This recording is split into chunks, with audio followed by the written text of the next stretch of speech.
KT Ramarao గారు వరంగల్కు వచ్చి రైతుల ప్రతినిధుల సభలో రైతులు ఎదుర్కొన్న కష్టాల మీద, అదేవిధంగా కాంగ్రెస్ ఇచ్చిన రైతు డిక్లరేషన్ మీద మాట్లాడాలనే ఉద్దేశం వస్తుందని తెలిసి ఏం చేయాలో తోయని పరిస్థితి ఇలా కాంగ్రెస్ పార్టీ మొత్తం కూడా గందరగోళంలో పడిపోయిందని చెప్పడానికి ఎంత ఘోరమైన పరిస్థితి అంటే, రైతులు ధాన్యము మార్కెట్కు తీసుకురావద్దు అని చెప్పేసి బోర్డులు పెడతా ఉన్నారు, గేట్లు మూసేస్తూ ఉన్నారు.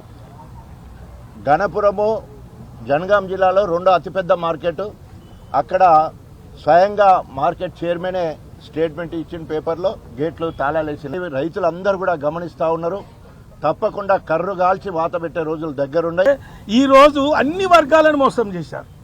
ఇలా రైతు డిక్లరేషన్ కావచ్చు, బీసీ డిక్లరేషన్ కావచ్చు, యువ డిక్లరేషన్ కావచ్చు, ఎస్సీ ఎస్టీ డిక్లరేషన్ కావచ్చు, ఇక ఏ డిక్లరేషన్ ఏది పడితే అది డిక్లరేషన్ చేసి వాళ్ళకు మాయ మాటలు చెప్పి వాళ్ళని ఓట్లు దండుకొని అధికారంలోకి వచ్చినాక మొండి చేయి చూపెట్టి భస్మాస్తం వాళ్ళ నెత్తిన పెట్టి ఈరోజు రాష్ట్రాన్ని ఆగం చేస్తున్న పరిస్థితి మనకు కనిపిస్తుంది.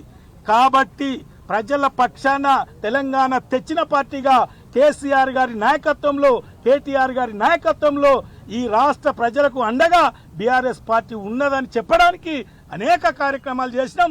రేపు రైతు సదస్సు తోటి కూడా ఒక భరోసా ఇవ్వబోతున్నామని తెలియజేసుకుంటూ మరి ఈ కార్యక్రమానికి, ఈ సదస్సుకు మా రైతన్నలు స్వచ్ఛందంగా తరలి రావాలని కోరుకుంటున్నారు. కాంగ్రెస్ పార్టీ ప్రభుత్వం రేవంత్ రెడ్డి గారి నాయకత్వంలో మరి రైతుల యొక్క పరిస్థితి దయనీయమైన పరిస్థితిలో దిగజారిపోయింది. రైతుల యొక్క రైతులందరూ కూడా ఇలా తెలంగాణ రాష్ట్రంలో అయ్యో రామచంద్ర అనే ఏడ్చేటువంటి పరిస్థితికి దిగజారిపోయింది.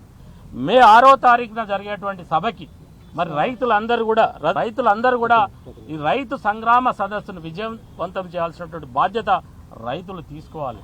ఎందుకంటే రైతే రాజును చేయడం కోసం కేసీఆర్ ఎంతైతే కష్టపడ్డాడో, రైతులను డిమాండ్ నెరవేర్చడం కోసం కేసీఆర్ గారి నాయకత్వంలో మే 6న రైతు సభ జరుగుతుంది కనుక దయచేసి రైతులందరూ వచ్చి ఈ సంగ్రామ సదస్సును మరి విజయవంతం చేయాలని